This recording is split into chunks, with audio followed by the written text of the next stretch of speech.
என் தம்பி வந்து சொன்னாப்ல, பொங்கல் ஆனா தேங்காய் உடைக்க சரியில்லை, அது உடைக்க சரியில்லை, இது உடைக்க சரியில்லை, தேங்காய் கூட உடைக்க தெரியாத ஒரு மாங்காய் மடையனை கட்டி குடும்பம் நடத்துறமே. Total family damage. நாங்க எல்லா வேலையும் பார்ப்போம். இவர் உட்கார்ந்து ரிமோட்ல சிம்ரன் நடிச்சிருக்கா, நயன்தாரா நடிச்சிருக்கா. இன்னுமா நாங்க சிம்ரனை பார்த்துட்டு இருக்கிறோம். உட்கார்ந்து டிவில போடுற அத்தனையும் பார்த்து முடிச்சிடுறது. நாங்க எல்லா வேலையும் முடிச்சிட்டு உட்கார்ந்து அப்பாடா அம்மாடா அப்படின்னா என்னத்தை பார்த்து நீ முடிச்ச? ஒரே ஒரு நாள் வேலையை செஞ்சு பாருங்களேன், அப்பதானே தெரியும் நாங்க பெண்கள் எவ்வளவு கஷ்டப்படுறோம் குடும்பத்துக்காக. நடுவர் அவர்களே, கொரோனான்னு ஒண்ணு வந்தது. என் தம்பி சொன்னாப்ல, எங்க பெண்களுக்கெல்லாம் கொரோனா வராது. ஏன் தெரியுங்களா? ஏற்கனவே பல வருஷமா கொரோனா கூட தான் குடும்பமே நடத்துறோம். எங்களுக்கு புதுசா கொரோனான்னு ஒண்ணு வராதுங்கய்யா. அதத்தான் அவரும் சொன்னாரு, நீங்க அப்ப ரெஸ்ட்ல இருந்தீங்க. அது பெரிய வைரஸ்ங்க, அது ஒரு நாள் ஒண்ணும் பண்ண முடியாது.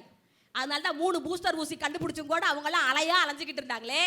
உண்மையை சொல்லிட்டுங்களா, நிதர்சனமான உண்மையை சொல்லுங்க, சும்மா கட்டுக்கதையெல்லாம் வந்து அளக்க கூடாது.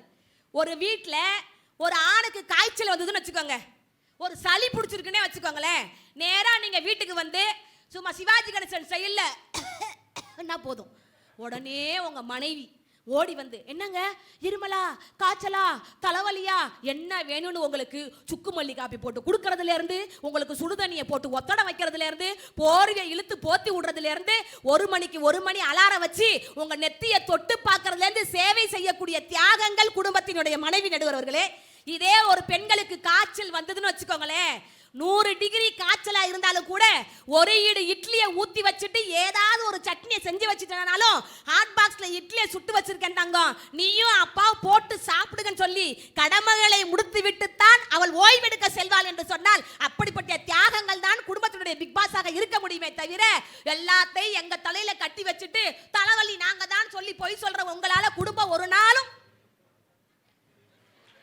ஏன்னா எல்லா ஆண்களுக்கும் தெரியும், காய்ச்சலா இருந்தாலும் மாமியாரா இருந்தாலும் 2 நாளைக்கு மேல தாங்காது அவள்கிட்ட அப்படின்னு தெரியும். உங்கள் விசேஷ நாளை அழகாக்கும் திருமண சேகரிப்புகள், இது டாட்டாவின் நம்பிக்கை. தனிஷ்க் இப்பொழுது ராஜபாளையம் மற்றும் சிவகாசியில்.